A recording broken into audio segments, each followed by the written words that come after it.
Have you ever thought that the world is going mad? That it's lurching from crisis to crisis? That common sense and rationality seem to have vanished? Is the world out of control?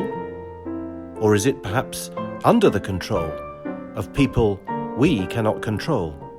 What's really going on? For those who want to look behind the headlines and hear the questions asked which no one dares ask, this is the Laughland Report. Well, hello everybody. I'm in the Amsterdam studio with Michael Yon. Michael Yon is an independent war reporter, war correspondent. He's been in Iraq and Afghanistan. He's one of the first people to say in 2006, I think, that the Afghan war was being lost.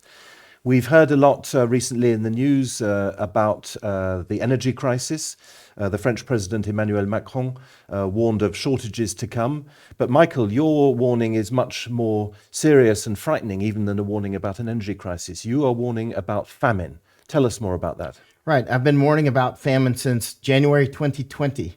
Keeping in mind, I wasn't warning about, I'm not one of those doomsday preppers who have been warning about, I was in Hong Kong at the time. I've been covering the fighting there for about 7 months. And then when the pandemic broke out, as a war correspondent, as somebody who studied wars or been in wars for years, I saw the conditions shaping up for famine. Remember, pandemic, famine, wars, the triangle of death. If you get one leg of this triangle, you get the other two. If you get a large war or a large pandemic or a large famine, you will get the other two.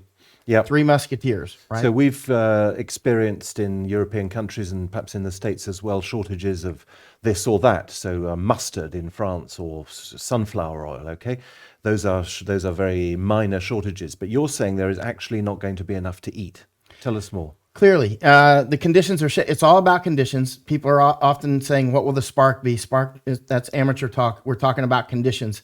When the conditions are set, you can have a firework factory blow up in a rainforest and the rainforest will not catch on fire. One little cigarette in a dry forest and it's on. Right now we have energy issues, as you can see. These are self-created, whether it's in the United States or here in Netherlands or over in Germany where I was just at. You can see that we are shutting off our own lights and blaming it on Russia, of course, but we're shutting off our own lights. Putin did not shut off our energy issues in the United States. That was done by us, right? Yeah. And remember, energy in and of itself is a kill shot. If you don't have enough energy, if it's below some certain, you're going to go into famine just from that. Yeah. Right. Simply because of lack of energy. Absolutely. Right. And how is this going to pan out and when? It's clearly starting to pan out right now. But remember, a lot of this has a very long flash to bang. For instance, the natural gas. This is important. Natural gas obviously is important for much of the world, especially Europe, for heating and electricity. We know that. But it's also important for something else that a lot of people miss. And that's the Haber-Bosch process that creates nitrogen fertilizers, right?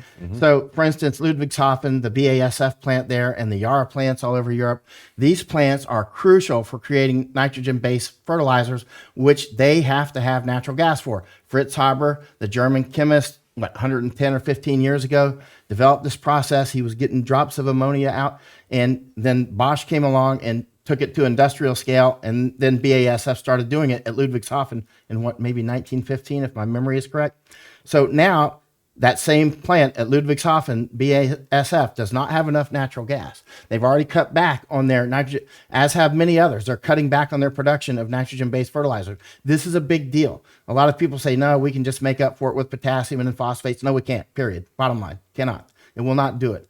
So right now we have, if you look at the plants around Europe and around the world that have reduced their nitrogen-based fertilizer production, it is tremendous, and it's continuing. BASF, for instance, has said they will sell their natural gas back to the German grid. Okay, we're just delaying death, right? You'll have a very cold winter, and you won't have enough fertilizer next year, and this is just building. But food, fertilizer like food is imported to large measure, okay? Some countries are more or less self-sufficient. France, for example, is not totally self-sufficient, but it produces a lot of food itself and, of course, exports some. You're saying that because fertilizer can't be produced in Germany or wherever, they won't be able to get it from anywhere else, or they won't be able to get food from anywhere else? Well, remember, we're in a global world. We're in a global economy right now. For instance, in the first part of the pandemic, you saw rice shipments being diverted en route. They were already going to some buyer. Somebody else bought the contract out, paid the fine, and diverted it. Yeah. Right. And so you're on a global market for fertilizer, right? So yeah, France is great on agriculture. They've really done a good job keeping their farms, but they need fertilizer like everybody else, Yep. right? And so right now we see countries like China, Russia, and others that have cut down on their or even stopped their fertilizer exports. So remember, we're on a global market here. So we're competing against everybody. We're competing against, for instance, Yes. Japan that needs it. They've got Yes. a lot of money. Yes. So the people with the most money are going to get it first, right? Yes, yes. And so this is a big deal. It's a long flash to bang, though, right? Yep. Now, the farm reports will be out in the United States in about another 3 weeks or so, something like that. Maybe, yeah, about 3 weeks. So watch in about 3 weeks what food prices do. Okay, but on the other hand, if you're saying that the problem lies with fertilizer, that implies One problem. Okay, right. Well, so I'll if it implies with that, if it one of the problems lies with that, then you said it's a long flash to bang. So the fertilizer, that's for next year's harvest, Right. But that means then that the famine will be next year, not this year. Is that what you're saying? It's already starting. It's clearly starting for the canaries in the coal mine, for instance. And we've seen problems in Egypt. We see problems in parts of Africa right now, which, there's parts of Africa always have problems, right? But usually we can come in and help. But Yep. now the global resilience is diminishing. And so it's getting to the point, for instance, Lebanon, there's many little problems all over the place Yep. that we will not, Sri Lanka, Yep. so many. And so this is additive, right? And so, and again, in the past, there's always been enough food somewhere. Yeah. It's just not always where you need it when Yeah. you need it. Yeah. And now with the fuel, remember, it's not just fertilizer. When the fuel prices go up, everything goes up. Transportation, diesel prices for your tractors, this whole thing. It's a big deal. Yeah. And of course, we've heard a lot in the news about the grain exports from Ukraine, whether or not they can go ahead and so on. I think a lot of Right. those reports have been politically twisted because grain can be exported also by train. It doesn't have to go through the Black Sea ports. But your point is then that this issue of grain exports is just one small problem in a much bigger problem where the difficulties are accumulating. Before this war broke out with Ukraine, actually, I was in Lithuania last year cautioning about something like this could happen. But before this broke out, long before it broke out, I've been warning about famine. Ever since the first part of this pandemic or plandemic, there's clearly but the effects of this plandemic have been roughly the same anyway. They, distribution channels shut down, disrupted, still haven't recovered, and are not recovering. Yes. They're getting worse, right? Yes. And so remember, distribution in and of itself is one of the things that can cause famine, lack of distribution, Absolutely. right? Which is why it often happens in war. Often in wartime, there's always plenty of food in the world. So it's just a matter of, can you get it there, Yep. right? And it's not, the famines were already baked in the cake before the Ukraine war, period. Yep. And now we've got so many to blame. Because of the COVID pandemic. Because Plandemic, as you call it. I would say because more than that, because we're clearly intentionally sabotaging ourselves in the United States. We're clearly Putin did not cause all those ships to be lined up off the harbor in Los Angeles, right? Putin didn't cause our train disruptions in the United States. He didn't cause our farmers to stop farming because our government is paying them not to farm, or putting solar panels in prime farmland when we've got plenty of desert that has more sunlight. I mean, a lot of this is clearly manufactured from within. And right? what's the plan? Why is there a manufactured famine? That's a pretty strong claim to make. Yeah. You've got to convince the viewers that this has been planned. Many of them may be sympathetic to the idea of a plandemic, but a planned famine. Clearly a plan. Remember, at the beginning of the pandemic, to call it, or actually in the beginning, I was one of the very first calling it a pandemic, right? I mean, in January, I was saying we might be in a pandemic, and I was buying a lot of masks for friends in Hong Kong and Thailand. I was getting them shipped over from Florida, right? And I couldn't get masks. Why can't I get masks? It was January, when most people haven't heard of it yet. Back then, when I would publish and go on interviews and say, we might be going into a pandemic, I'm unsure, but I'm buying masks. Now I've learned I'm not going to wear the mask, but back then I thought that was the wise thing to do. But back then you could be knocked off of social media for calling it a pandemic, and then it inverted, right? But bottom line is in pandemics, you always, if it's a big one, you'll always end up in famines and wars. Now, as a student of war who does nothing but study war and go to wars and that sort of thing, I knew that if this was a sincere and profound pandemic, that we would end up with famines. It's just the actual mechanisms that get you there are complex and unknown, but it just always happens. Yeah. Right? And do you think the war, I mean, in a way, the war is localized for the time being? It's localized in Ukraine. It hasn't reached, say, Western Europe in any sense, except, of course, in terms of the effects of the sanctions on cost of living and energy and so on. But the war as such, unlike, for example, in the last famine, I think, in Europe was probably during the Second World War, but that's because there were German troops right there and they were presumably disrupting the supplies. Is it not relevant that the war is, several thousand kilometers away from us? Oh, it's all additive. And remember, it takes a lot of brains and work and hard work and daily work to develop a country and make it work. Yeah. I mean, that takes sophisticated people to make a nice country, Yeah. right? But any fool can start a fire. Yes. Right.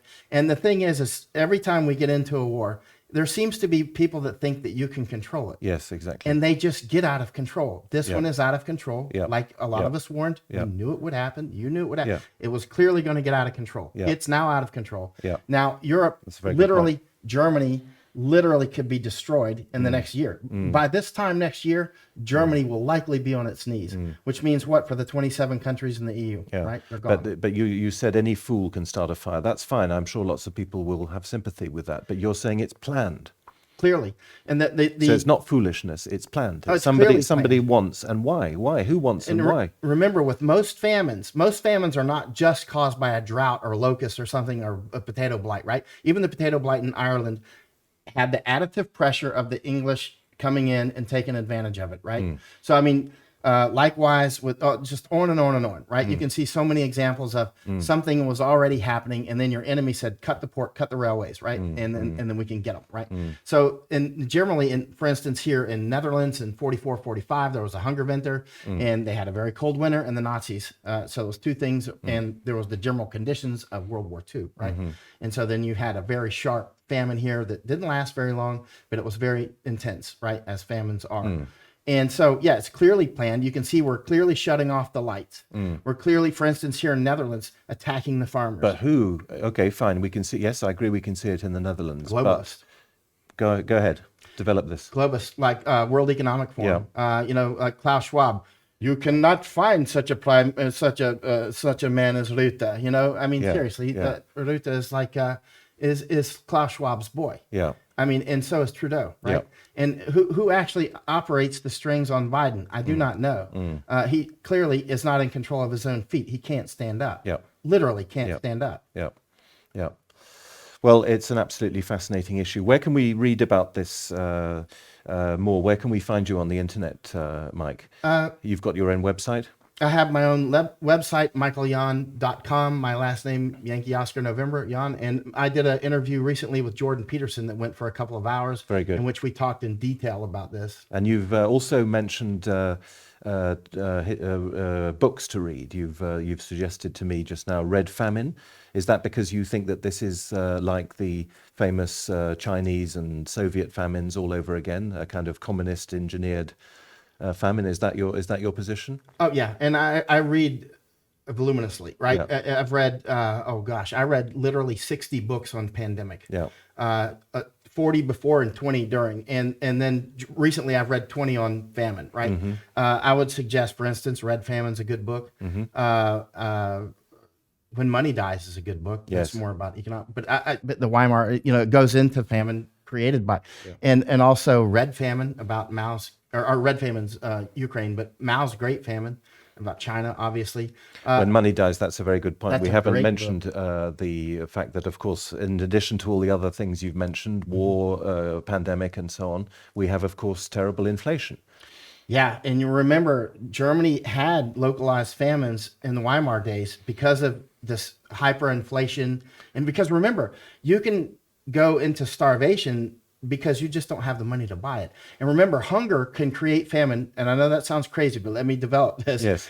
What can happen is when you're hungry because either inflation, you just don't have the money to buy it, right? So you start robbing it. You're not going to you're not going to starve to death. Our human side is and we're going to go rob the store. We're going to rob the boat. We're going to rob the train. We're going to get some food, right? And so when we start robbing it, which you and I would do it too, we're not going to sit there and just starve to death if the store's got food there. We're going to go get it. And so that's what people do. It's not their fault, right? But that then stops the distribution networks. And then people rob farms and gardens, right? So the farmers stop farming. That's why you have this long flash to bang sometimes. So you'll have these light switch famines, I call them, for instance, the Hungerwinter, which was kind of sharp. It started when the Nazis did their thing, and then it ended when the Allies came in. But then most famines are more, you just slow flash to bang. You kind of gradually go into it, and it goes up and it builds. And that second season can be a lot worse because the first season, people are hungry, inflation sets in, they start robbing stuff, start robbing the farmers, and the government starts taking directly from the farmers. And then the farmers either leave or they stop doing it and stop farming. And now you get into a profound famine. And that's where you get a lot of people dying from disease, because basically you get a population-wide, basically AIDS, because everybody's immune systems are depressed from not eating well, and also they're eating things they don't normally eat. They start migrating. So disease often kills more people in a famine than actual hunger. So hunger creates famine, but as you've said very eloquently, hunger also can lead to war. In other words, civil war, in addition to the revolution, the war that's going on, for example, in Ukraine.